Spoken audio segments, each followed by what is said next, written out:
Hi buddy, today I chat with Cameron Balahan, and among the many cool things he's done, in the mid-1990s, he created one of the best sites for tech enthusiasts. He created shareware.com, where you could go and get the latest details on the things you can download and run on your Windows machine.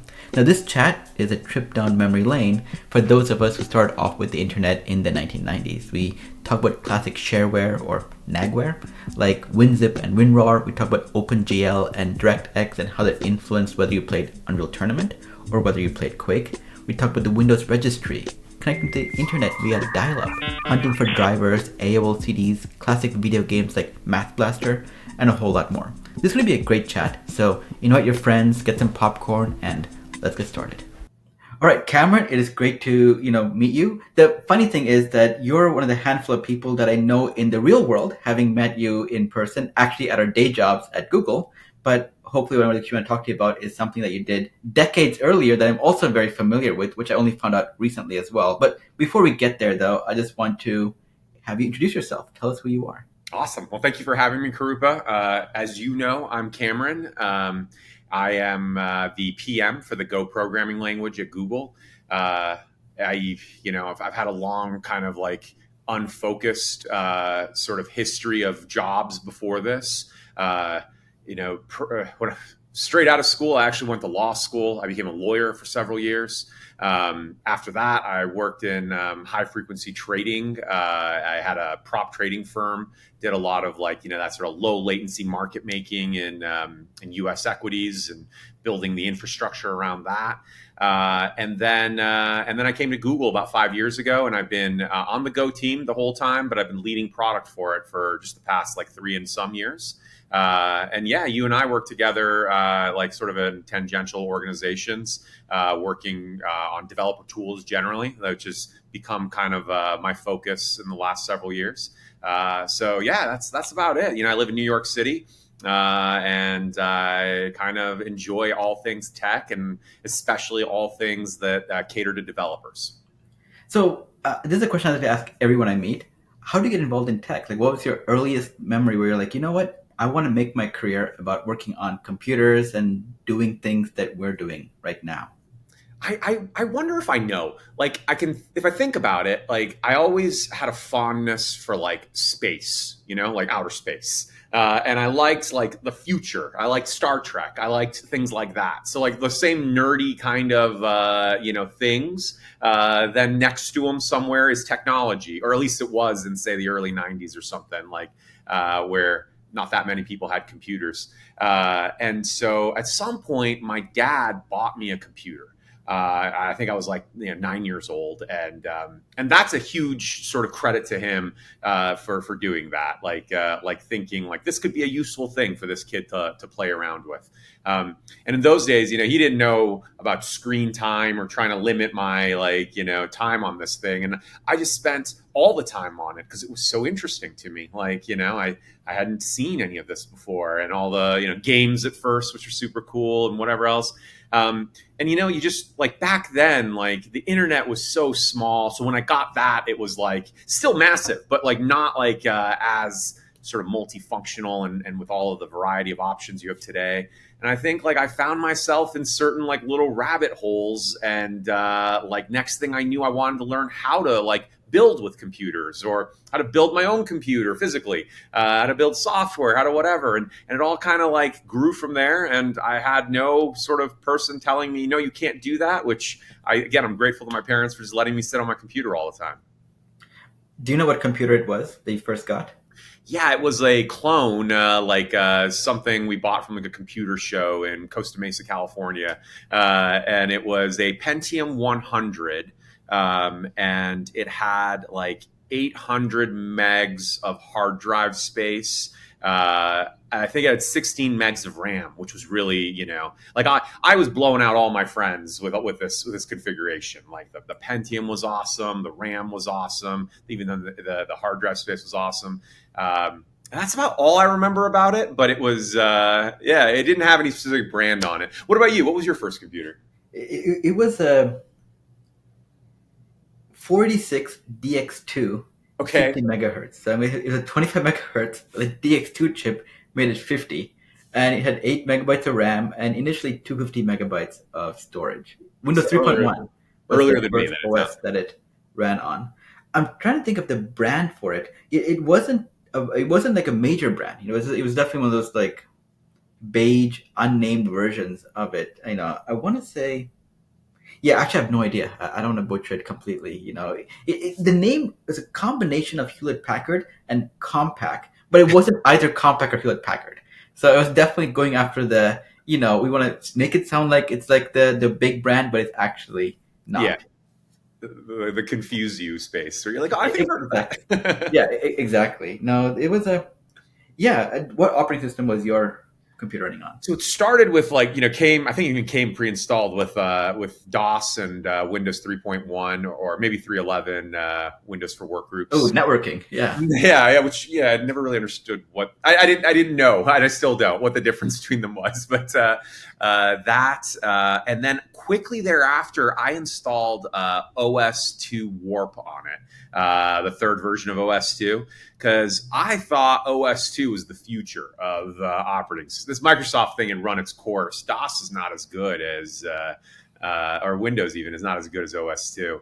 And I think that's actually like something that still persists with me, where I like to like do the thing that other people are not doing, and usually to my detriment. I was using a Linux laptop just until like last year, and like running Arch Linux on it with GNOME and and then I got a MacBook, and it was so nice not having to like configure anything and having the battery just work and all of that. And those M1, M2, M3 chips are pretty awesome like that. And I was like, oh, this is the pain that I've like been enduring and didn't even know. So even in those days, OS2 Warp, and I didn't even know until eventually I was like, all right, let me try out Windows 95. And that's my early operating system Did you story. end up installing Windows 95 on that same computer, or did you get a different computer by that time? Same computer, yeah.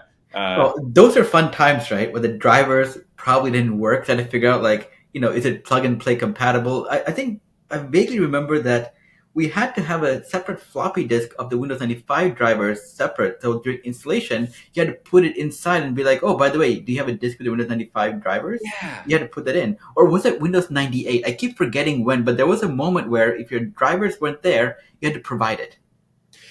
I think 95 had that too, and maybe even earlier for all I know. But like, yeah, Sure. there was a thing where you'd go into like your device settings, right? Like somewhere in there, and there'd be like a little yield flag or warning for the one that wasn't configured correctly, and you can go into that and pick like what was. I don't know what was already on there, like what Windows knew for like some generic Yep. configurations or something, or maybe some like more high profile ones.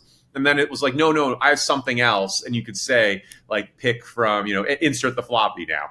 That's right. And then eventually there was like a search Windows Update option as well. You can use the floppy or search from Windows Update, which never worked. I'm like, it just never worked. I was like, absolutely get it from Windows Update. It never did find anything there. Never found my stuff. No. No.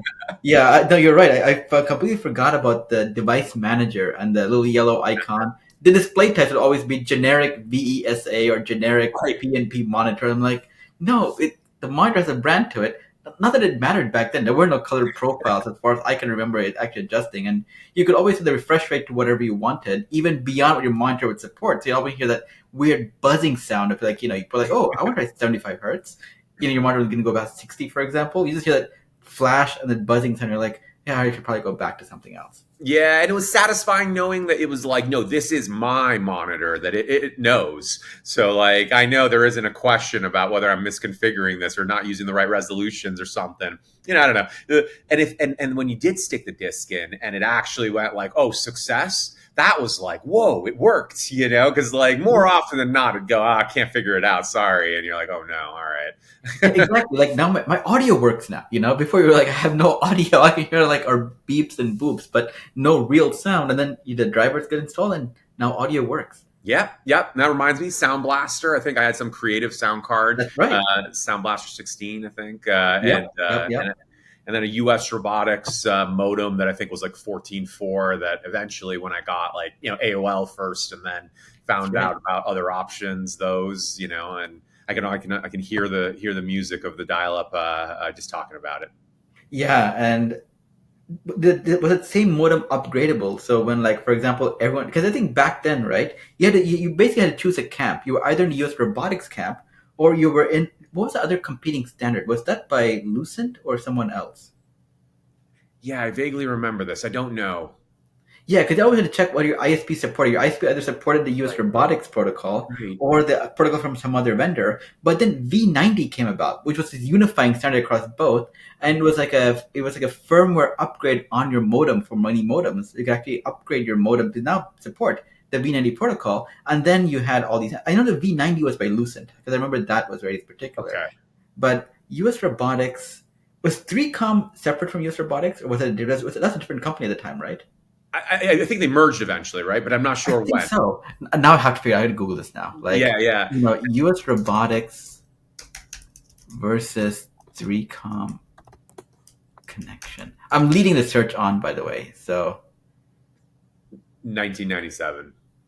Three yeah, comp yep, plants. they merged. They did Yeah. merge. Robotics. Okay, well, we can figure that out. Like, this might be a rabbit hole in its own way because I don't even know what to search for at this point, and the internet just doesn't do a good job archiving data from that long ago. I So know. it is probably going to hallucinate heavily if I were to ask anything. I know. I know. But I think that V90 is what gave you 56K, which was like, awesome. That's right. I never got beyond 53, but yes, the potential of 56 was possible was great because you could always hover over I think it was like I forget what it's called, either network connection manager or something like that. There Yeah, were something two like that. computers with a line between it, and you could always hover over that and see like how many data did I send, how many data did I receive, because back then you didn't have unlimited bandwidth. For the most part, you had to actually figure out how much data were you actually downloading or not. Yeah, absolutely, absolutely. I remember it back in the little taskbar icon in the bottom with the little lights, the satisfying lights telling you whether you're receiving, uploading, or both. Exactly, exactly. And then there was this moment. At least I always find it to be a rite of passage when they realized I could use the default software my ISP provided for being able to put phone number, username, and password, or I could set it up myself by setting my own connection thing in the connection manager tool, and I can bypass the ISP tool directly. Like that to me was like, wow, I can actually choose like TCP/IP, put those weird settings in, and now I don't need to deal with the whatever the clunky software the ISP provided for making this all work. Well, and the bloatware, from the beginnings, I hated bloatware. I hated whatever like came pre-installed with your computer. Like if you bought a new computer, you'd immediately format it and install the Exactly. operating system fresh because I don't know what whoever Compaq, whoever you're buying from is putting on there, but I'm not interested in that. Yeah, and I would also religiously like check my. There was a tool that showed you all the things that would run on Windows Startup. It was like a Yes. built-in tool. It was like a bunch of checkboxes, and I'm like, why is all this here? Why does it need to be? I'm gonna uncheck everything because the first time you restart your machine after like a fresh Windows install, that was the fastest your machine was ever going to be. No matter how Yeah. carefully you took care of it, that was the smoothest, fastest experience you're ever going to get. And I remember like even buying like Norton had various tools of questionable quality. I Yes. think it eventually became SystemWorks. And then so every year, just like TurboTax, I would buy the new version of SystemWorks because they had one of those things where it would actually scan your system, analyze it for like all the performance issues, and go ahead and fix it. Like your bloated registry was one of the biggest things. So even if you uncheck stuff, your registry is having all kinds of things was like one of the main reasons your computer was slow. And SystemWorks would go and clean up your registry. It also broke a bunch of things behind the scenes because they didn't really know what it was actually deleting, was needed or not needed. But it gave you for the first reboot again after that the same illusion of a clean, freshly Oh, formatted machine. see, I wouldn't have trusted something like that. I would have just formatted again. Like I think I used to format like once every 6 months at least, Yeah. and when you're like 10 years old, that's like a lifetime every 6 months. It's like it's time.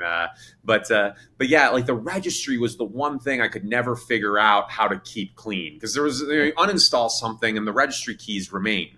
And so then you go in, you're like, I don't know if I wanted to delete this stuff. Who knows what it's going to do? And sometimes you would, and you'd break something you weren't supposed to break. And then, all right, now it's time for the format again. Anyway, Yeah. And, I don't know if you ever did this, but at some point I learned all about how to slipstream a Windows installation. So you can actually, there's a tool that Microsoft provided for enterprise and administrators to create custom Windows images.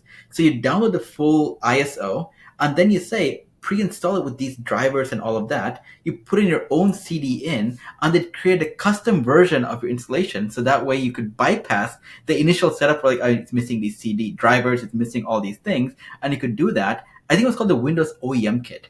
And that was a very straightforward tool as well. And I'm like, that saved so much time in these formatting activities. Yeah, you're going into the future now, though. I think, like, well, one, CD-ROMs you mentioned, so That is true. That is true. one. But two is like, I think that sounds like more like something like Windows like XP forward. No, or are you thinking? Are you thinking? I think it was XP. Maybe the technology existed back then, but I was not aware of it or smart enough to figure it out at that point, even if it existed. But yeah, you're right. Maybe I'm jumping back and forth now between like, this is all like 25, 30 years ago at this point. So it's hard to know exactly what decade or what genre of XP operating system or Windows operating system we were thinking about.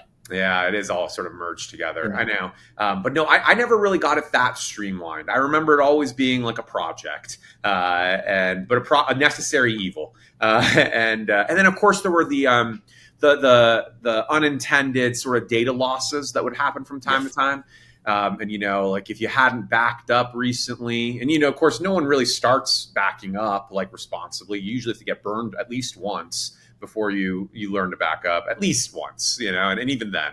And so there were always big wipeout events that you're like, no, I lost everything again.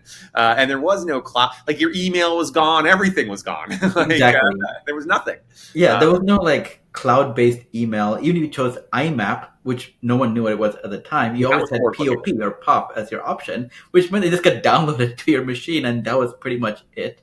Yes. And even if you exported your email, at least historically for me, I used Outlook Express for the longest time. It was free. Same. And then like the formal Outlook after that, it would always encrypt the file. I'm like, what password did you use to encrypt it? Why can't I import it? Like I did not specify a password, and I never got my emails imported properly either. So I just feel like there's so many things from that era that probably exist in a zip drive, an iOmega zip drive that I just cannot access the contents for anymore.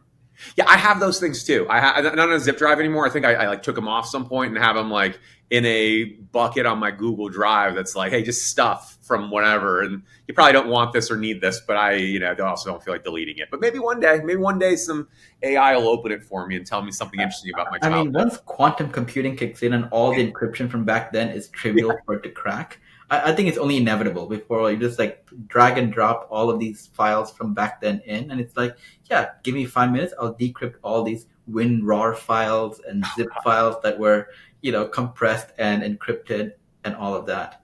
Yeah, the WinRARs, I feel like there was something where you could like, put malware in a RAR file, or at least that's what my understanding was at the time. I was always pretty afraid of RAR, and I still am if I see RAR. Yeah, I never understood what WinRAR actually. I remember like it was like winrar.de was the URL. I'm like, why is it a German URL? And also like, why does it keep asking me to pay when I can just hit cancel and I can just use it? Because there were a lot of tools that were, even WinZip was a shareware app. You had to download it and you had to go through the payment screens and skip. Yeah. And some had it for free. Some had a 30-day trial, and I'm like, one of the other big reasons I format a machine so often is that so many tools that had like time box trials that I needed to now reset, and formatting was the fastest way. I mean, I didn't know about registry tricks or like some random file that they write on disk with the timestamp that would update it. Like I didn't know all that stuff. So I'm like, but I can format it, have a streamlined solution here. I'm going to be up and running in a couple of hours. Yep. Now, were you on IRC and like news groups? Did you use any of those channels? IRC, definitely. In fact, I used a Microsoft chat client, which gave you the comic strip view on top of IRC. I don't know if you've ever tried that. I've only seen MIRC. Yeah, it's all IRC behind the scenes, but it creates in the comic strip format. So if other people are also using a Microsoft chat client, you could actually, choose your character, and you can actually do the same kind of things in a more interactive way. And that was actually a lot of fun, because a lot of my early IRC things were on like very technical Windows and Microsoft related venues. I think Microsoft had something called MSN Communities a long time ago. And that was a collection of IRC channels that you could join on various topics of interest. And there was like a Windows Tech Talk one. And I remember that was like a thing that I was so actively involved in. How about you? Interesting. Very cool. That sounds a lot like the way iMessage works now. Say like SMS on the background or RCS in the background, and then some sort of improved experience between the two iMessage clients. So it seems Yeah, like but everything. Microsoft Tell was literally a comic strip. You could actually see a fake background in black and white, and you could choose the characters you wanted. And I remember it's an Alien one. They always really enjoyed because I always enjoyed like the sci-fi space thing as well. Yeah. And Okay. that's what I use. Yeah, those of us listening probably won't see this, but I'll try to post a screenshot of this so that those who are watching it can actually see what Microsoft Chat client from back in the day looked like. That's awesome. I'd like to see that too. No, that sounds great. So speaking of shareware, and this is what, really like got me interested in wanting to talk to you, is you created WinShareware.com back in the mid 1990s. That's the time when most people did not know what the web server was, what even the internet was, much as create something on the internet. So talk to me a little bit about what went on behind the scenes for you to do that. Yeah, sure. So, the first iteration of WinShareware was actually called the 95 shareware page. And I was like 12 years old, so forgive the, weird title. But I was with this like ISP after I'd left AOL and discovered that, oh, you actually don't need to use AOL to get to the internet. You can just go straight to the internet. I got into this network called like the Concentric Network was the name of it. And they'd give you 5 megabytes of space that you could just host whatever you wanted. It was like concentric.net/tilde and your username. And I was like, okay, like let me, in my infinite time there sitting at the computer, I'm like, let me see what I can do with that. So there was Front Page, Microsoft Front Page, if you're familiar with that. Very familiar with that. Okay. I wrote a book on it, actually. Oh, you did? Wow. Well, I know. Crazy, right? Before you wrote the book, or I would have been able to use your book. I just played with it. It was, if I remember, it was like super easy. Like it was drag and drop, and then it would like generate the code for you, something like that. Were you using Front Page Express or proper Microsoft Front Page? Proper Microsoft Front Page, but like 1.0, like the very first version of this thing. The 2 windows. Solution Explorer Front Page Explorer was one of them, and then the editor was the other window. Correct? Maybe that probably you would know better. You wrote the book. It's been a long time. It did come in a box. You had to buy it from like the store, like everything else. Yep. But yeah, I started with that, and I started making just like random little things. And one thing I made was just a page that would have links to like my favorite like pieces of shareware. I take a step back. For some reason, shareware was really interesting to me, probably because I was like learning how to write software at the time. And the first language I learned was Visual Basic. So like not necessarily the best language for like writing something that you're going to distribute to the public or anything, but like, I kind of gotten a sense of how to build little Windows things. And so I'd seen, wow, other people are building some very cool things. I'm interested that an individual can just build something, or like a small team can just build something. And so something about it really appealed to me, shareware. And for those who don't know, shareware is like just software typically that you are allowed to like share around, I think is where the word comes from. And there are like sub genres of shareware, like freeware, which is like, yeah, just free. You just anyone can have anything. And then there's like nagware, like, which is what that one thing you were describing, where there'd be a screen that shows up and says like, hey, pay for me or skip this step. And like trialware, I don't know, a lot of different wares. Yeah. And shareware was the overarching sort of umbrella that meant like just stuff that like people have written, and it's not a corporate thing. It's not like sold in normal channels, normal distribution channels. It's just something you can discover online and download and use. And so like, I really like that stuff. I created a web page that had some links to some of my favorite shareware, which I don't even really remember what they are anymore, but WinZip must have been one of them, I think. Or maybe it was before WinZip's time. And so like, this was like a fun thing for me. And then I just put it up. And then next thing I knew, a lot of people were coming. Like I had one of those little counters at the bottom, because that was a rite of passage in the mid 90s. I didn't have a guest book, but that was another rite of passage. Certainly those construction worker GIFs or GIFs, they were present all throughout the webpage, like everything in that period. And so like people started coming, people started like saying, hey, if I link to your page, will you link to mine? And 12-year-old me is like, yeah, cool, this sounds great, let's do it. And there were so few websites back then that like anything you built like this was really just value right away. Like everyone wanted this. It's like it wasn't just some 12-year-old's opinion on what shareware was good. It was actually a useful thing for some people, and a 12-year-old's opinion on what shareware was good.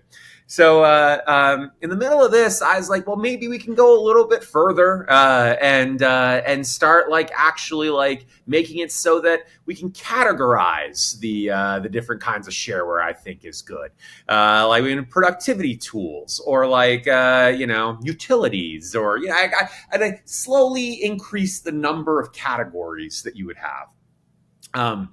And that made it more useful. And speaking of device drivers, that was a major pain point for me, like finding all my device drivers. You got to go all these various websites, download them, whatever. So I started just like collecting those as well, and made a whole drivers section. And then, that one required a little more upkeep because only the manufacturers would submit their drivers so much. But on the shareware side, authors were all eager to have their shareware listed on my site, which created just like a whole thing where now I got to write like the software that lets you intake, like, take the form that you filled in, bring it in, format it correctly, put it on my site, put it in the database that I learned how to use, and all of those things. And so it grew from there. And a little side piece of this was, with all that traffic, these random like companies would ask if they could put like a banner up on it and pay me something for it.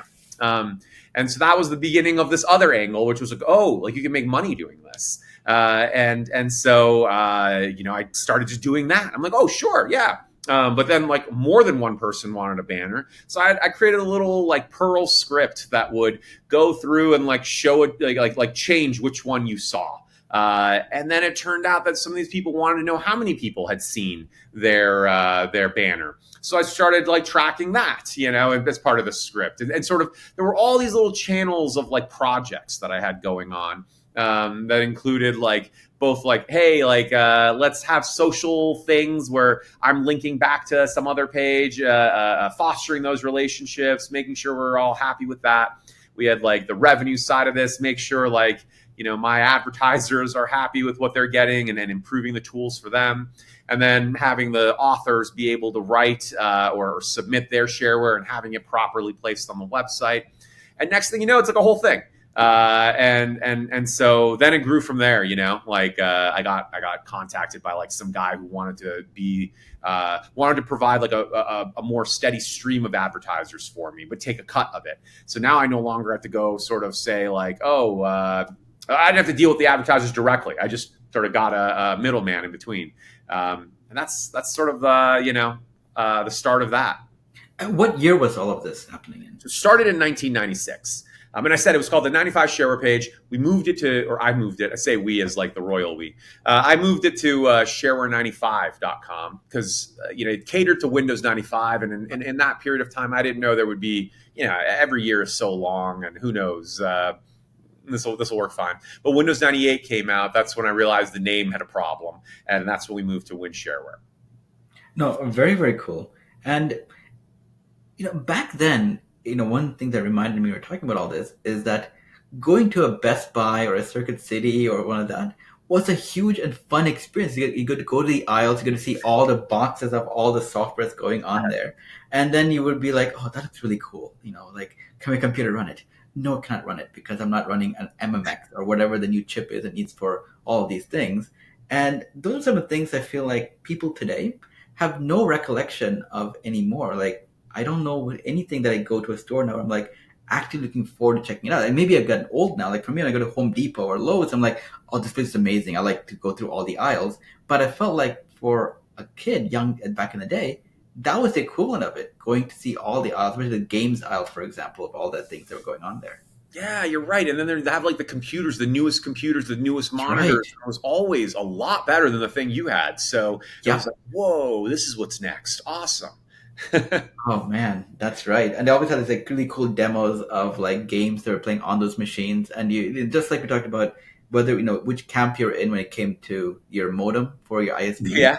It also the camp also mattered if you were an OpenGL based graphics card or a DirectX optimized graphics card. Because the games you could play were very different. If you're OpenGL, I think Quake was your OpenGL thing that you could play. If you're DirectX, it was Unreal Tournament because Unreal Engine was DirectX optimized, and so you had to choose which graphics card am I choosing, and that meant half the aisle of all these things here did not apply to me because it's going to be a software rendered crappy experience. Yeah, that's right. That's right. And I was speaking of Quake, I was so into that I don't think I even explored the DirectX side of things. Yeah, I was in Unreal Tournament because I had a DirectX card, and so I never played Quake. I could never installed it, played it, even though I saw the videos. I'm like, is that yeah, no, that engine will not work. OpenGL. So we never encountered each other there. You probably would have killed me anyway. I was never very good, but Yeah, no, no, no. But so getting back to this what you've done. A lot of what you did though, right, was in a world where there wasn't like well documented best practices on all these things. You kind of discovered things along the way. yeah. And I mean, I remember I got like a newsletter put together. So I found this open source software called Major Domo, which would do like all of. Have you heard of Major Domo? I have not. Okay, yeah, I can't believe that name is still in my head somewhere. I should see if it still exists. But it was like something for managing big newsletters, and you just kind of went through and looked at the comments in the configuration file to sort of understand like a little bit about what you need to do or figure out to set this newsletter software up. But it was all like very kind of just yeah, good luck. And at any point, someone might be able to just go in there and take advantage of a misconfiguration and download your whole list or spam it or something like that. And at the time, I never really appreciated any of that, like that best practices even existed or should exist, because maybe they didn't really. But you just sort of tried your best, and that's all. That's all that I think the whole online world was sort of like that a little bit, like a little bit of. It's optional. It's the world that's like not the primary area where you need to like really worry about security, because the worst that could happen is it just affects a website. Who cares? It's not the real world. But as stuff got more critical, I think best practices became far more important. Now it's a big deal if data is leaked, because that data could be very important. And back then it was just it's just some shareware, some people's email addresses. Yeah, and I always go back and forth as well, and I look at how complicated things have become today. Like, is it truly complicated because the problem we're trying solving for is extremely complicated, or is this really complicated because companies have carved out a niche solving that particular solution, and then they made it really complicated, which means that you now have to adopt this very complicated solution. I look at like login screens and OAuth and all these things as an example of it, because back then you had login as well, but it was like you had to come up with a username and a password. It's probably stored in some text file somewhere on the server itself. It wasn't like anything secure, like until like MySQL or other databases came about. You were writing directly to disk. PHP was writing to some file on disk, and it was PHP, so clients couldn't really see it, and so you were like hopefully using the security by obscurity principle to kind of get away with some of these things. I often wonder if we're even more better off today than we were even back then. Yeah. I mean, we clearly are on some levels, like what you just said. Like that's not a good practice. And today people would know to probe for that and try to figure out or find a way around your protection. But speaking of logging in, I don't even know that very many places had logins. Like WinShareware certainly didn't. That was more of the open internet, where giving your info was kind of like, I'd rather not, and it was really like something like Facebook that kind of, I think I remember you were really like, okay, I will make an account with you, because I guess that's the value prop you provide, is knowing about me. Or okay, I will put my image here, because previously you didn't even want your image on the internet. That was sort of weird. It was sketch everybody out. Nobody wanted their picture just available. That's right. They were very, except for maybe email. I remember I signed up for Hotmail at some point. I probably had a Yahoo account as well. There really weren't too many username, password things you absolutely needed to provide. Yeah. Yeah, rarely. I mean, even Google itself, right, didn't have anything, any sort of login. Gmail was a separate thing, and then Google itself had no login capability till they, went big on Google Plus in like 2011, something like that. So prior to that, there was no connection between your Gmail and your Google. Google was just an open search engine. What do you need to log in for your search engine? Yeah, I think this whole idea of like you can monetize user data, that may have been the front runner to requiring better logging in and authentication systems. And now they can actively know that you are who you claim you are, which means every action you're doing is a very high signal activity that clearly indicates that you're doing something that we can track, better monetize, and understand. That's absolutely what it is. Yeah, yeah. And I mean, there's some second order effects, which are like the internet is less open, and I think a lot of people sort of lament that. It's like there was a time when the internet was truly just a wild west of anonymous everything everywhere, with pros and cons to that. And like the role of something like Google was to organize all of that, which was a very difficult challenge, before Google to like figure out where something is or something, finding valuable things like that was, it was really something. And now we're like in these little worlds of that are just exclusive of other worlds, and you kind of got to go into that, and you get locked in. You don't see the rest of it, and there's less opportunity for just something completely open and random to show up. Yeah, speaking of completely random and open that would show up, people always feel like today, technology and computers and so on is like everywhere around us. I mean, that's obviously true from a numerical point of view. But I also felt like even back then, I would remember going to like random grocery stores or random specialty stores, seeing an entire wall of just shareware files. Like there'd be like, five and like the 5-inch floppy disk or the 3.5, whatever size it would be. You just see a wall of shareware from like random companies that would just be available. Like today, when you go to checkout counter, you see like the chewing gum and the candy and so on just by the checkout. Back then, I distinctly remember there'd also be CDs where magazines are right now. There'd be like CDs or floppy disks of try out the new Doom, or like here's a random puzzle game. It's a shareware thing. Like Commander Keen was one of the things I remember distinctly being like one of the things I discovered purely to them. I'm like, what is this Commander Keen thing? I don't know, but it's like 25 cents, which probably back then was like probably $1 today. Yeah. So it was like, yeah, let me try these things out. I feel like that all has gone away now.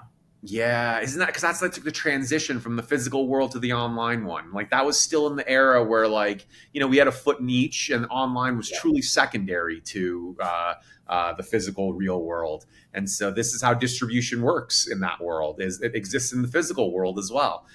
Today, you would think that's crazy because you're like, why don't you just do online things in the online world? And yeah, no, I know that's a shame a bit, or maybe we're just being nostalgic. I'm not sure. Maybe it might be a combination of things. Because like now we know a lot more about how complicated it is to get things in a physical store. Maybe it's like watching Shark Tank for so many years at this point, and so on. Sure. I'm just thinking like, what was the logistics like back in the day? Like somebody had to print all these floppy disks, and floppy disks weren't really climate, they weren't like resilient to like heat and so on. So like they had to be shipped in some form where, I was in Alabama. So it's like the weather's really hot there. So I'm like, how did it get there without like all the data getting corrupted? How was the inventory managed? After 30 days, did they mail those disks back? Did they destroy it? Is there some landfill in Arizona where like all these old disks are just like buried so that no one ever gets access to it?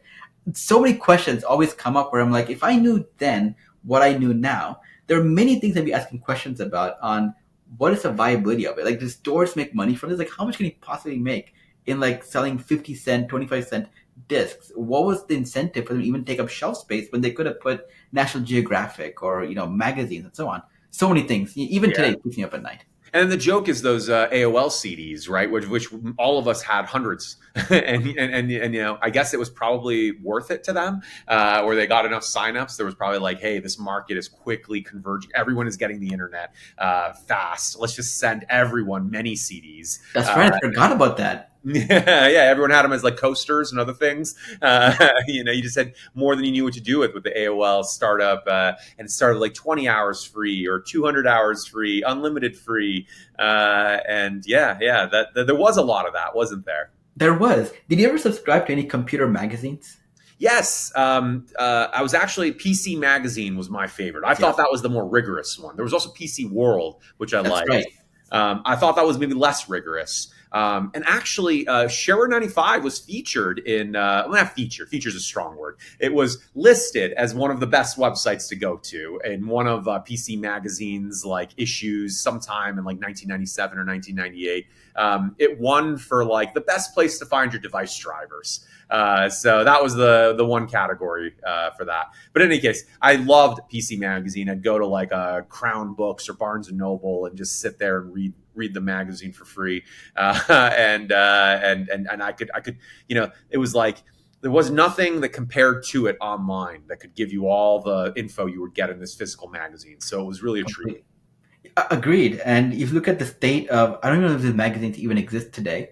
Wired was a magazine I loved back in the day as well because, while I was a PC World subscriber, and I'm guessing it's because my school had like, you had like, as part of fundraising efforts, they used to have like, go and sell magazines to your friends. Like before it came like, the Boy Scout and Girls Like Cookies thing was a thing. Maybe that was a thing back then, I just don't know it. But the magazine thing was a big one. Like Reader's Digest and PC World, all of these things were like part of some bundle that you could get. And so for me, I think I did not have any salesman skills back then. And so basically my parents would just buy the 4 magazines you need to hit your quota, and then that would be it. And so Wired was one of them. And today, if you look at Wired, very different. Back then the magazines were thick. They had information that you never saw before. But with the internet and everything, whatever is going to be in a magazine, you already read about 3 weeks ago, and you already discussed it on whatever network you're already in. It's another one of the things that changed significantly. And if you go to a bookstore, Barnes and Noble, they don't even have a computer section anymore. And they do, it's like the same 10 books on like, that are the best sellers that they know is always going to be there. But the section back then was like, you had a dedicated corner of the entire store where you had like rows and rows of content, like floating bookshelves as well of magazines and things that never would have been accessible otherwise. Yeah, I know, and this part of the bigger thing the internet kind of did. I think publications are one of the first sort of victims of this, which is like distribution became free. And so when distribution becomes free, then that changes the nature of the the I want to say gatekeepers, maybe of where you can get your information. Previously, you had to win with a Barnes and Noble or some other distributor. You probably had to do that through a channel like whatever, you're an established publishing house, and so that's why Barnes and Noble will give you one of the 5 spots in their little magazine rack for computers, and so this created like a narrowed funnel of like what could make it to you. And today anyone can make anything, as evidenced by this thing we're doing right now. Exactly. Yeah, like making a podcast episode of this sort like 5-6 years ago was like unheard of. Joe Rogan did it, but that's Joe Rogan. Like none of us like knew how to get started. How do we make this work in a world where you're in New York, I'm in Seattle? It's like literally the opposite side of the country, and we're having a pretty high quality conversation with video and all of that going. Yeah, whatever company was making a lot of money back then facilitating this, they're not making as much anymore because for Riverside, you pay like maybe tens of dollars a month and that's it. Yeah, it's interesting, right? And I mean, I wonder what the next step is, of course, when like creating the information becomes a little bit more, I don't know how to say what the word is, like commoditized or free, cheaper, like with AI and other things like that. And it's always so hard to kind of look into the future, obviously, even though like in retrospect, it's like, oh, of course. But there's something, there's something about like how it's easy to create things that people want to see now, that I wonder how that's going to change the nature of things. Yeah, I want to get back to the AI part because I think it's going to be a pretty fun one to discuss given your history and content creation and all of that. But I want to go back a little bit further. You mentioned we got started with computers. Computer games was one of the things that you got into. That's what got me into computers as well at the end of the day. Like, computers, my parents were like, yeah, it has educational value. I'm like, absolutely has educational value. Yeah, of course. I used to play games for the longest time. What games were the first ones you remember playing on the computer? So, like way back, because that's my first computer, and that is actually the one that was like my first, like mine. But previously, my dad had one, and I don't know what he would do on it. Maybe just like use a spreadsheet or something, and it was fun to have. I think he bought like a PC Junior, it was called, something like that. And on that was Math Blaster, which actually was an educational thing with like a rabbit and some other things, and I guess like despite the math, I enjoyed it because it was a game and a computer. But you were like, oh, great! I got to tell you what the answer to this problem is. I'm not thrilled about that, but I want to know more about the rest of the game. That was the game where like this little purple blob and it's a ladder, and the more questions you answered, the higher up in the ladder you went, right? Oh gosh, yeah, that maybe sound. I can't tell if yes or I'm making that up in my head, but yes. Let me look up Math Blaster on the internet. I can go to Google Images in the meantime. Yeah. So after Math Blaster, though, while you Google, okay, go ahead. What? No, it was that was a different game, but I also remember Math Blaster. Now you're literally in outer space, and then various things you might be shooting at or solving would be interrupted with a math problem to solve before you could continue on. Okay, that sounds more familiar, like nagging you for Right. that problem. Education through nagging. Education through nagging, yeah. But in like 1995 or something like that, I found this game. It was called Subspace. Have you ever heard of that? I have not. Let me look up Subspace. So Subspace was eventually like Virgin Interactive is the company that like either bought the little game studio or maybe was always behind it. And as a kid, I didn't know. But it was like a massively multiplayer little overhead 2D shooter where you were like initially one of like 4 different kinds of ships. And each of the ships had attributes about it, like maybe it was more maneuverable or had better bombs or better guns, and guns and bombs were the 2 primary types of weapons. And you just flew around, and like first it was like you just killed anybody or anything like that. Like it was just a bunch of people in spaceships in a big map, and I mean like 100 people would be in a map. I don't even know how to define like the density, but a relatively dense map, and you just all shoot each other, and that was fun. And then they had like versions of it with like capture the flag, which I was particularly keen on. Like I like a little bit of a more coordination team level thing. So that was a lot of fun, and I played that for what seemed like a really long time. And what was cool, bring it back to Shareware 95 for a second. Shareware 95 was like really successful in the mid 90s. Like there was this thing called 100 Hot that was like informed by Lycos's search rankings. And so I'll take them at their word here. That's the best as I know about the rigor of how they did their analysis. But Shareware 95 was at some point like the 80th most visited website on the internet, like ahead of Amazon, ahead of a lot of other places. I didn't end up as sort of well off as Jeff Bezos, but like I had a head start. And so when I would play Subspace, the developers of that knew my website, so this would happen more in like 25 years ago, where people knew my website or remembered it specifically. These days, I know you remembered it, like when we chatted, and that's why we're having this talk here. But like, I don't really talk about it much, if I'm honest. But like, I wouldn't be surprised if most people just don't remember anymore. It was part of the blob of stuff from the 90s. But in those days, they remembered, and so the developers liked me too, because they're like, oh yeah, that's one of our favorite websites, and that meant so much to me because I'm like, what the people making my favorite game love my website, and so I don't know. It's just an aside that I thought was interesting.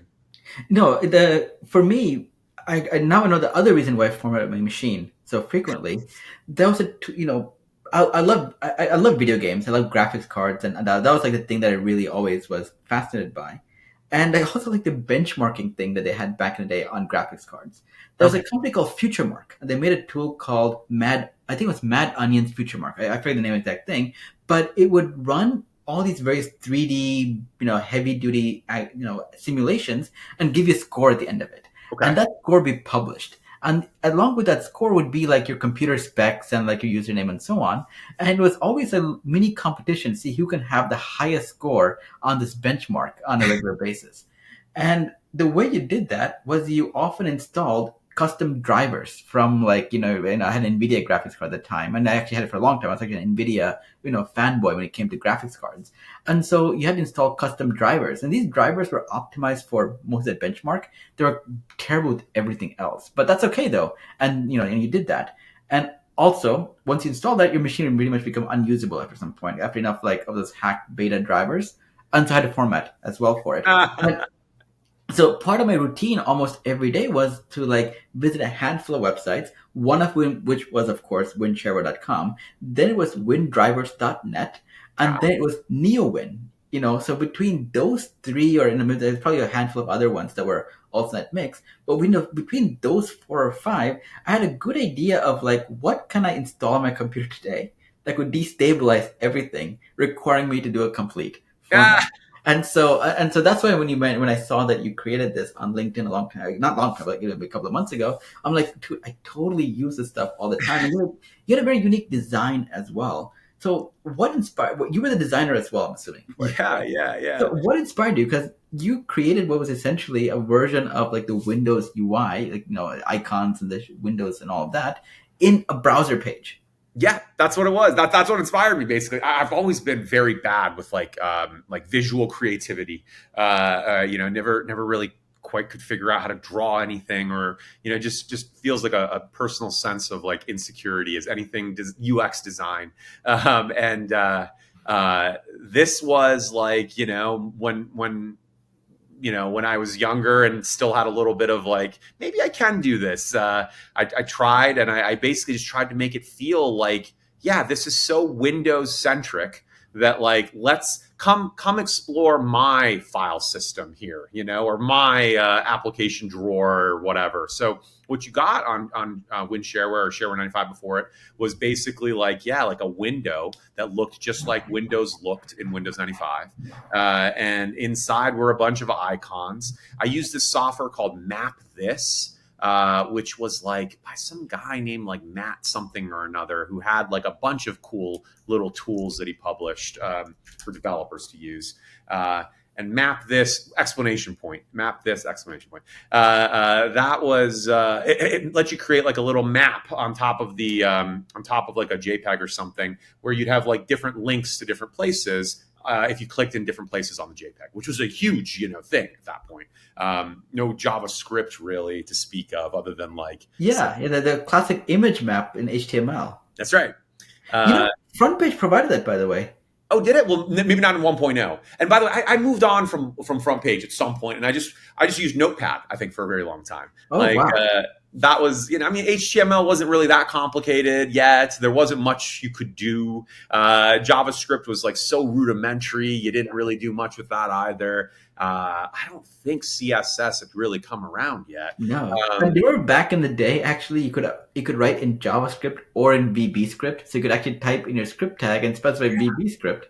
And if that was a viable language, you could have written your code in. That's right. But VB script will only work in Internet Explorer, and at this stage, like early enough, it was like the market was like, actually, when Shareware 95 came out, when Shareware came out, like Microsoft Internet Explorer was like this real niche, like single digit percent number of the browsers, and it kind of felt like if you were using that, you were a bit of like a rebel. You were on the side of like the disruption, and Netscape was the old guard. But yeah, so those are the two browsers you targeted, and Internet Explorer was optional. Speaking of shareware, Netscape was actually shareware. It was shareware. That's right. Netscape was shareware. and a lot you could buy gold, or you could be a Navigator normal, and when you got, I ended up actually paying for Navigator. My parents ended up paying for Navigator Gold. Well, that's I don't remember anything being different except the splash screen, the ship, the turning, what are you going to call it? Steering wheel thing on the ship that you use had a gold background in it. And the loading animation in the top right corner where the Netscape logo and the stars would keep flying had a different animation as well.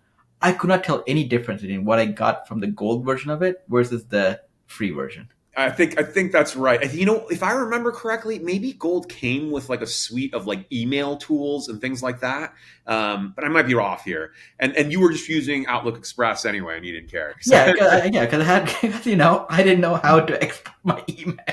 No, yeah, exactly. A good thing, because it would have been deprecated and gone, and Outlook Express worked out a little longer. I mean, speaking of that era, do you remember Real Networks and Real Player? Yeah, I do. I'm trying to remember, like, was it just the fact that we would, like, watch, like, Flash stuff online? Is that what it was for?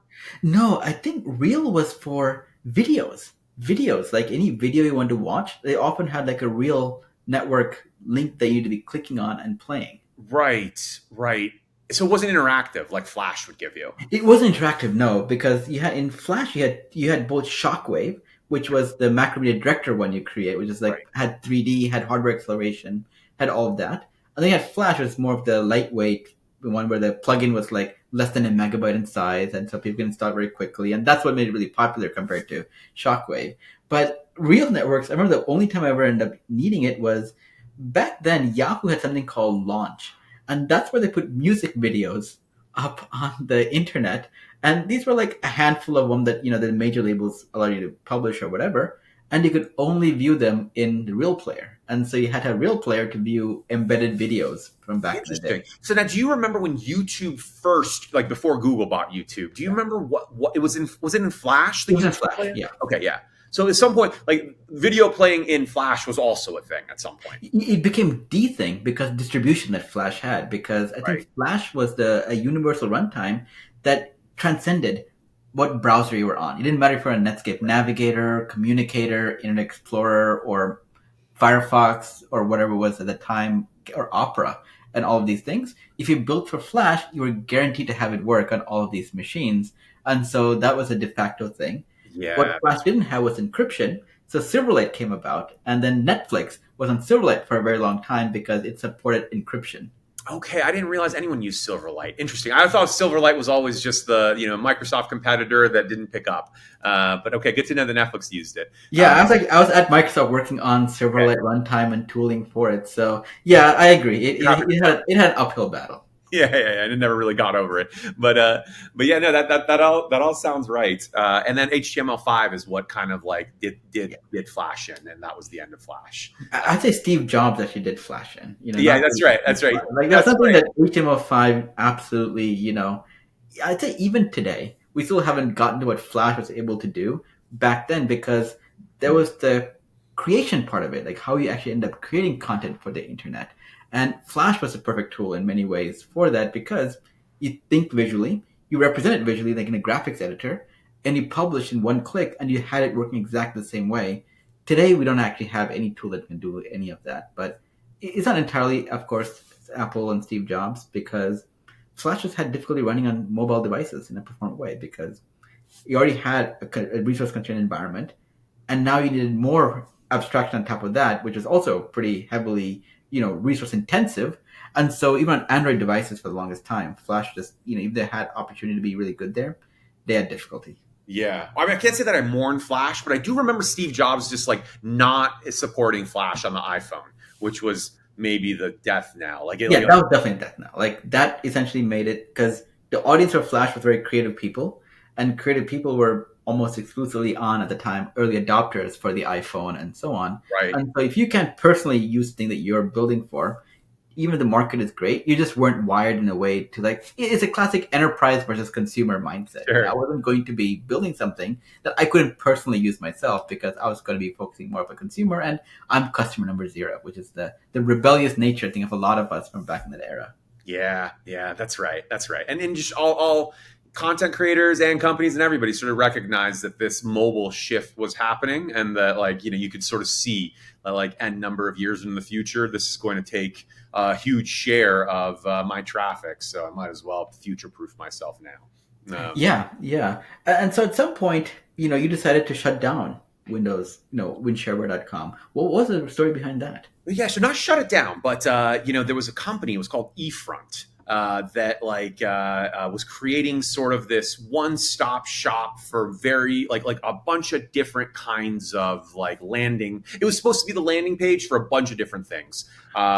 So I think like if I remember correctly, something like akin to like how Yahoo used to have like a section that was curated by them with like these are the web pages that are tech this That's right. and with like 10 options. Well, they were creating something that would be all fully integrated. Like they would own it all, and it would all be like part of the same landing, and it would be like the one stop everything. I still, I was a kid at the time, so like I really didn't understand anything. And now I have the benefit of retrospect, so I'm like, oh, that's not a good idea. But like, they were doing that, and they were going to IPO.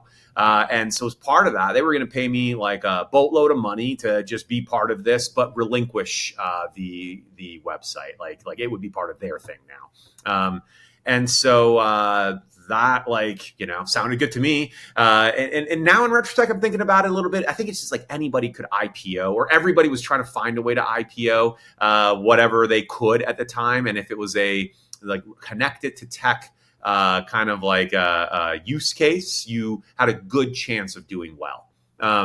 So unfortunately for me, trying to jump on one of these bandwagons, it's never worked well for me. These bandwagons, crypto or anything else. I'm always not either too early or too late. And for this one, I was too late.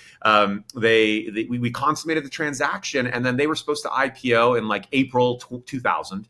And they were calling me. They're like, yeah, I don't know if you've seen like all the stuff going on in the market. We've delayed for like a couple months. This will all shake out. It'll be okay. And April 2000 happened to be like exactly when the NASDAQ had like its huge drop for the beginning of the internet bubble burst. So really, the website kind of went down with their failed IPO, and I was no longer in control of it. So it died that way. But I did, I did have a side business that I'd started alongside WinShareware, which was like internet hosting, because like at the time there was no cloud, there was nothing like that. You had to get your own server, set it up, put it in a data center, get it all connected. It was like a real pain in the ass. And so I had done this for WinShareware. I had like, several servers set up in a data center. At some point they were in my bedroom. I had like a T1 put into my bedroom, and that was causing me problems. So I eventually moved it to a real data center. And I had like, excess capacity. And I was like, oh, what I'll do is I'll create like virtual hosts inside each of these and try to like sell that space. So, not dissimilar to the AWS thing that worked out for, my second call out to Amazon, beating Amazon, but Amazon doing better, is they were able to do that far better than me. But I had like not huge, but like on the order of like tens of customers who were paying me something to have their websites hosted on my servers that were the same ones that WinShareware was on. There was no like scaling, there was no capacity kind of like utilization optimization thing, but there were a bunch of these other sort of hosts up on those servers. And did you rent space from an actual serving company, or they just rent a warehouse somewhere and just put like your machines there connected to T1? No, it was a real data center. It was like a place where like they were you brought your server to them and you could put it there. They had racks, and it was all it was more legit than that. And you paid them for something for like what the bandwidth you needed was, and they allocated you that much. But you had to physically go in yourself. And like, whatever you needed to do. And we didn't have any like remote access cards. I don't know if you've ever worked with one of those now, like in modern times, if you have a server in a data center, like you're not using the cloud, there's a thing like Dell has one. It's called the DRAC, the Dell remote access card, probably. And you go in there and you actually get like, it's as if you're sitting behind the terminal. Or behind the keyboard. Like you get like a physical, like there doesn't have to be an operating system installed, nothing. You can have like a virtual media through the computer you're sitting on far away and say like, okay, pretend this CD-ROM is now connected to you so I can install my operating system and set up the BIOS or whatever it's called now. And so that's what you do now. But back then you have to actually physically go in there, and they'd have a little cart that would come around with a monitor and a keyboard. You'd connect it. You'd sit there for hours installing your thing till it was good enough that you could sort of log in remotely. Like I think SSH at that time, or maybe it was a Telnet. I don't know, something.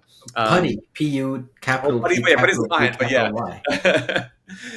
So I had that, and that was fine and good. But the problem then became that I went to college, and I didn't really like supporting these customers while I was in college, because the data center was like down in Orange County. I was going to school in Santa Barbara. If there was like ever a problem, and occasionally there was, like one of the servers would have like a hard drive would fail and I had to go like replace it.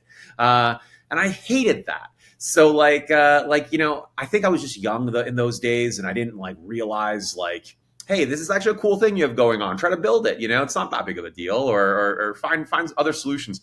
I just shut that down. I was like, I'm done with this. Like, I'd rather just focus on like partying and having fun and maybe studying at school, and less of this. And I'm sure one day I can just start another company and it'll be fine. And it wasn't so, but at the time, at least, I did have my fun. So we shut it down that way. Do you ever get back to publishing websites again, like creating content and doing all of that? I haven't really. No. I've got like I'm actually not even really good about like sort of participating in social media that much. Like I've got like accounts on everything, and I've got things to say, but I'm always like feeling like a little like like I don't really want to like deal with the engagement or deal with like actually like talking. I'd rather just read and go like lurk and move on. Or I like to be anonymous when I like comment so that it's not associated with me. Not that I say anything bad. I just don't want it to I just don't want to talk about it really. And I think that at the moment is all. But I have like often thought I should like like I've got like a personal webpage again, but it's just like a couple of ways you can contact me. I have thought maybe I should do more, but no, like it's a great idea. Like sometimes I'd like to like try out one of my creative ideas, but I haven't gotten around to it. What about you? I mean, I still, the same blog I started in 1996 or something, I still maintain it even today, and it still runs on very similar. I actually I talk about it all the time. Is like it's still I use Dreamweaver even today to manage it. I used to use FrontPage actually, and I used it for a long time until the server extensions from FrontPage were no longer supported by my web host. They emailed me saying, of all the millions of customers we have, you're the only one that requires this FrontPage server extension to be installed on our Unix machine. Would you consider not doing that? And I'm like, absolutely, why not? And it's covered that there's an HTML equivalent for everything that FrontPage did, for at least many of the things it did. Others are more proprietary and you couldn't really get it done, but. So I still, for me, it's a combination of I like the technical challenges of just learning more about CDNs and so on. So I still do FTP because that's every page is a file save as of an earlier page. There's no like CMS behind the scenes because none of it existed back then. And so I actually started off writing about Windows. My website was Explorer 98. Wow. Windows 98 was what I wrote about, and I wrote about like more on the UI side of things, like font smoothing, like. What was the Microsoft font smoothing technology called? Like, not TrueType is a more common name. There's the name they had for font smoothing. Oh my gosh! Hang on, I got to figure this out. Microsoft font smoothing name. ClearType. So like back then, like these weren't always enabled by default. Your graphics drivers maybe didn't support and so on. So often I'd write about those kind of things. Like I never touched upon drivers because you did a good job. WinDrivers did a good job. And then I think, we might have talked about this briefly when we met in person or chatted async beforehand.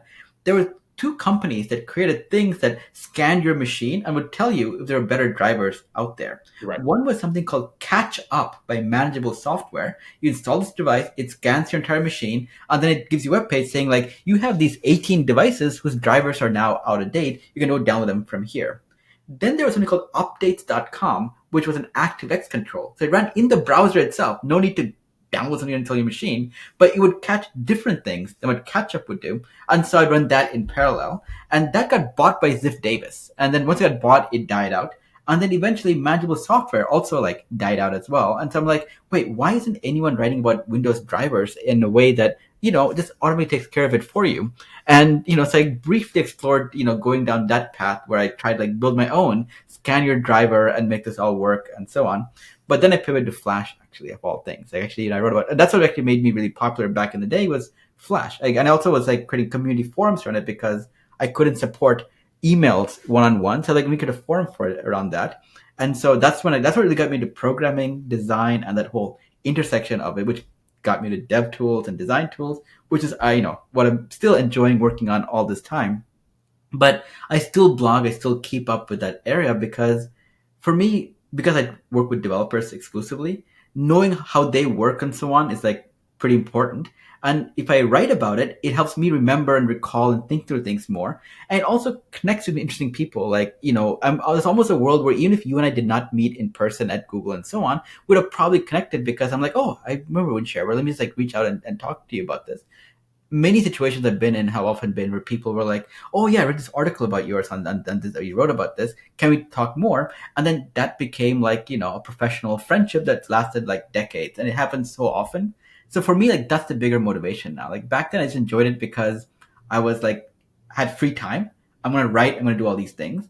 Now it's a way for me to keep up to date on like what people are doing today, and also keeps me in a situation where I can reach out to people and they can reach out to me because we have a common interest, and that has been very helpful in more cases than I can imagine now. That makes sense. And by the way, you are among the most talented people I know in this, like understanding like what developers want and how to turn that into a delightful experience. Like you actually take that as more than a job. It's like your calling or something. So that's obvious to anyone who works with you. That Well, that's thank you. it goes deeper than like just doing your job. So that's probably informed by like what you just said, the fact that you participate so like sort of closely in the community just in your own time.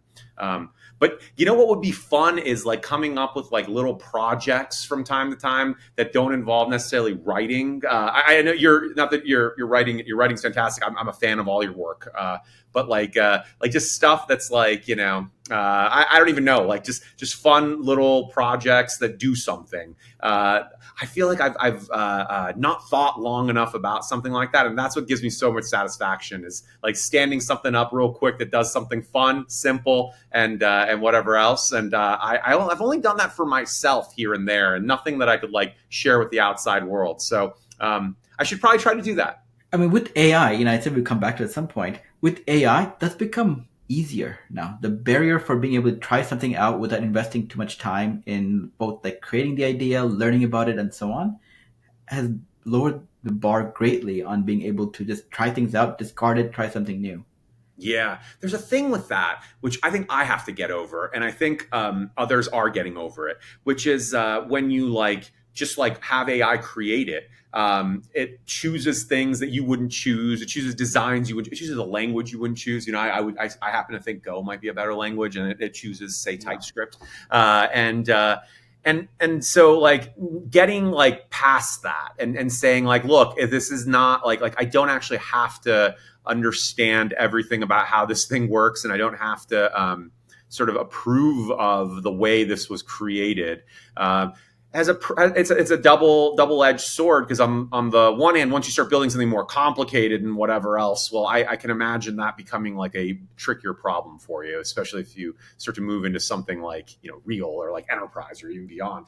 But Do you feel like that's problems get solved as the models get better? Because today the models aren't there yet, so you still need to look at the code, and if the code is in a language you're familiar with, great, you're going to be more productive. If it's not, you're going to be like, I didn't gain anything by it getting me 80% of the way there, because the 20% is actually the bridge that connects the road from between this river, but without it, my idea is like not feasible. yeah, I know. I wonder like I think these things are getting better like quite quickly, and so I would hate to be someone who says like, no, I don't think they'll get there, because like, they seem to be the trajectory's there.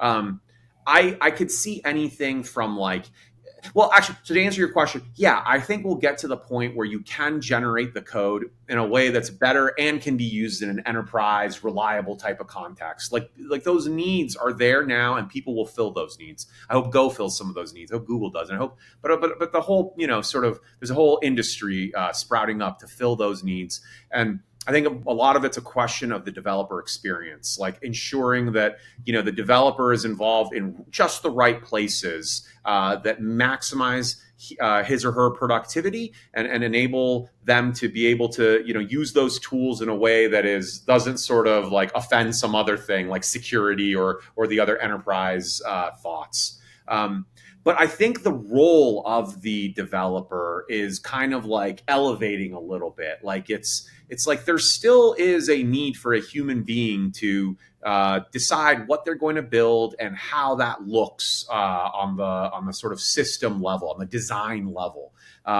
It does though mean that maybe a lot of the Like, not long ago, I didn't even use an IDE. I just use, or like have any autocomplete whatsoever, and just use, Vim, and kind of like remembered what methods a class had, and went and just wrote them. And if I mistyped something, I would catch it at compile time and deal with it. That's clearly not as efficient as like some IDE that will autocomplete for you, or something that will automatically kind of write the whole loop for you because it kind of knows already where you're going. It's able to predict that. So like you can see how like the coding, the actual like that part of it is becoming more sort of automatable in a file by file local context way. That looks like it's going like to be soon achieved.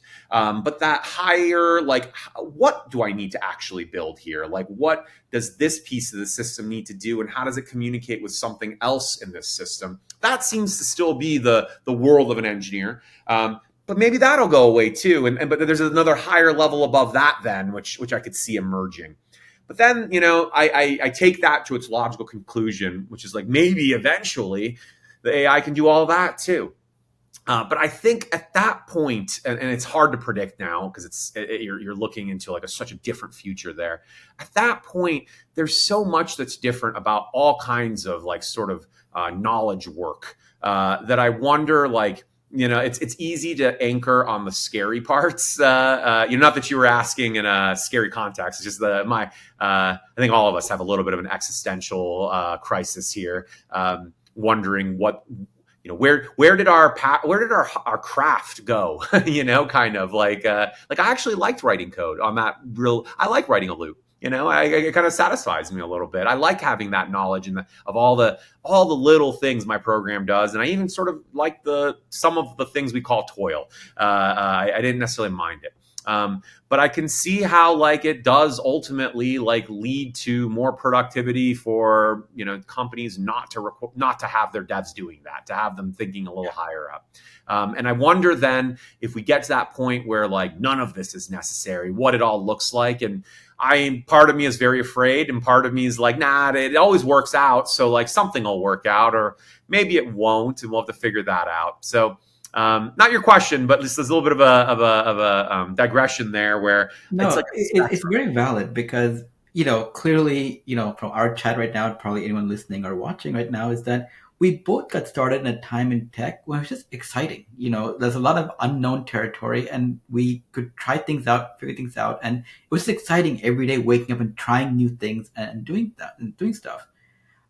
I worry that magic, I just can't find it anymore in today's technology. I'm trying to figure out like what is the next thing where I'm like, it's worth spending time in. Not because I think it's gonna like, pay off 30 years from. Like I had no idea understanding the website and stuff that's gonna be a thing that's gonna, nobody would have ever guessed that developer tools would be a hot market, in my case, for example, right? That, otherwise it's gonna be like, in some basement somewhere doing something that no one would ever cared. But luck plays a big role, right place, right time, right experiences.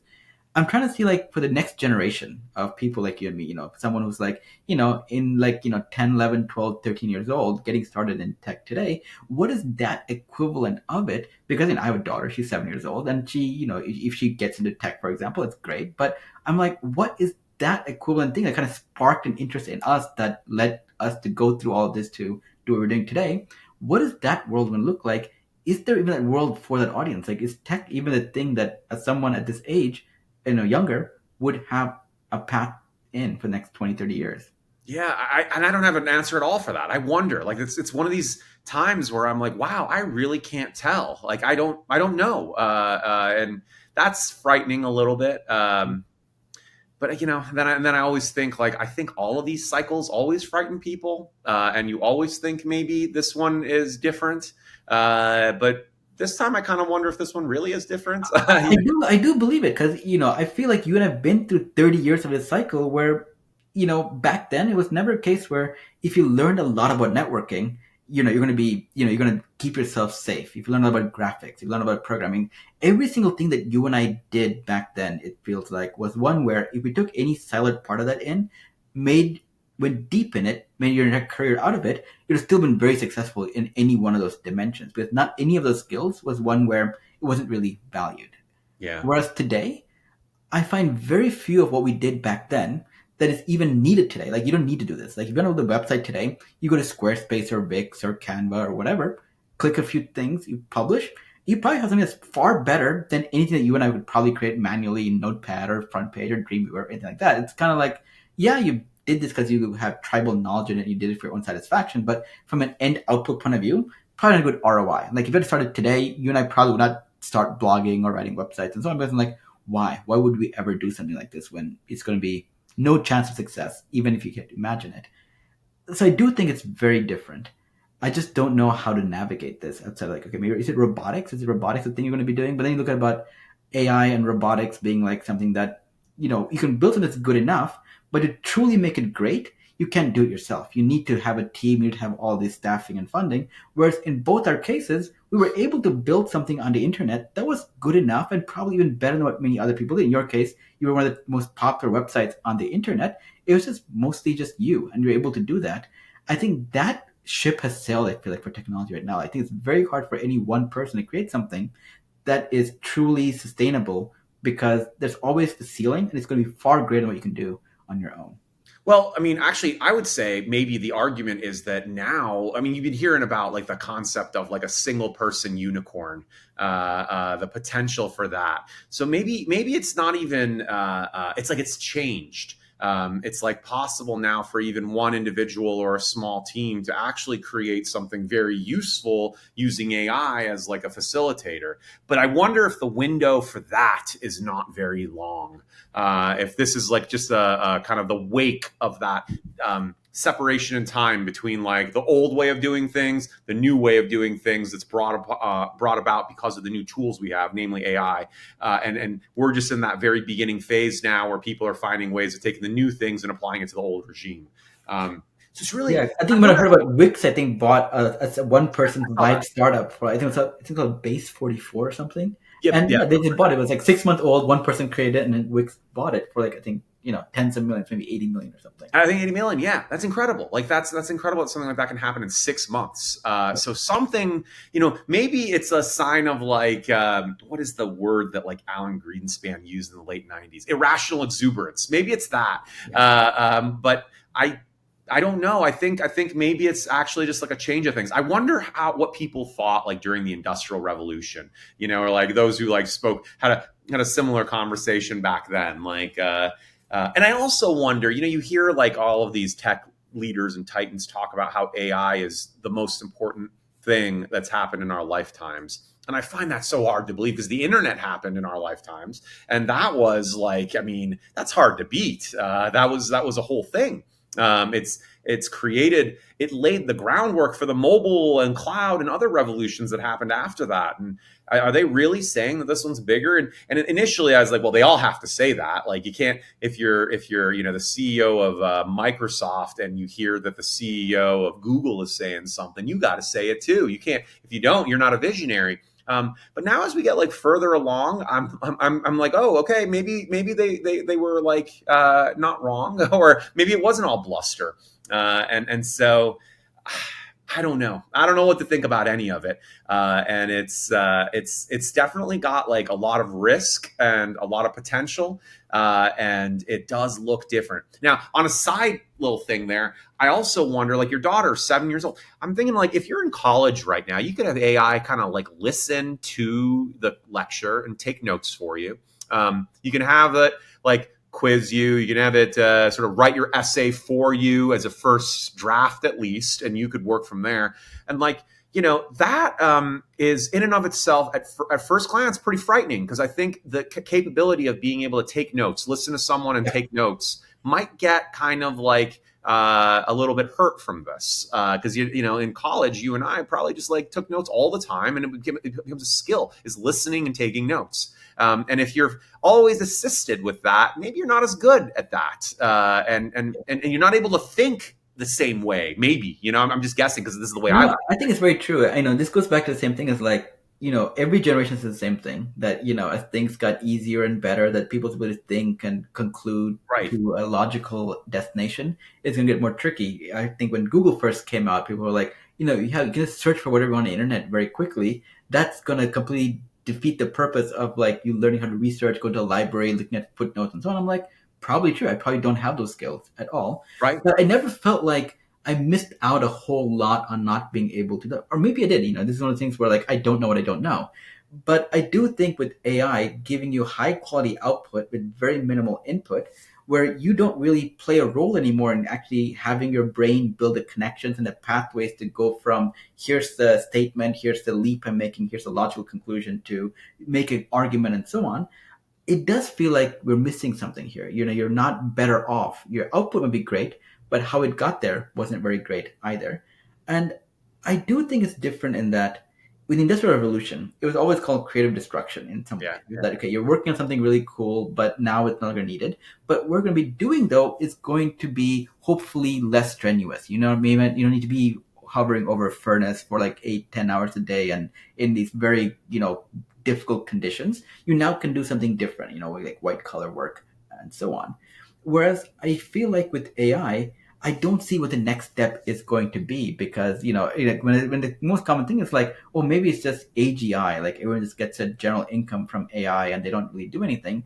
I'm reminded of the movie Wall-E, where you have this future dystopian world where the robots are like, doing whatever they're doing, but people are mostly just sitting around floating around because there's nothing they can do because everything they want to do can be done better, cheaper, faster, more efficiently by an AI assistant, which I think is very different than that because this almost seems like a wholesale replacement of the skills that we bring to the table as opposed to one that frees us up to doing more meaningful things that we would otherwise never been able to do. I know. That's what I worry about too. Of course, I think maybe you always feel that way beforehand, but I wonder. I mean, because the whole nature of society is built around us as members of it working. I mean, or most of us working. There's obviously a lot of inequities in the thing itself, and it all sort of stems from a period of even more inequity before that. But like sort of the best thing that we kind of have figured out what to do is people work, they make money, they spend it, and this is how society kind of like remains in order. And if there's less things for people to do, I mean, even if you just gave them money so they didn't have to work, that creates a problem. So how do you restructure the way that people kind of like think about their sense of purpose? And because I think that sense of purpose is really important to feeling satisfied.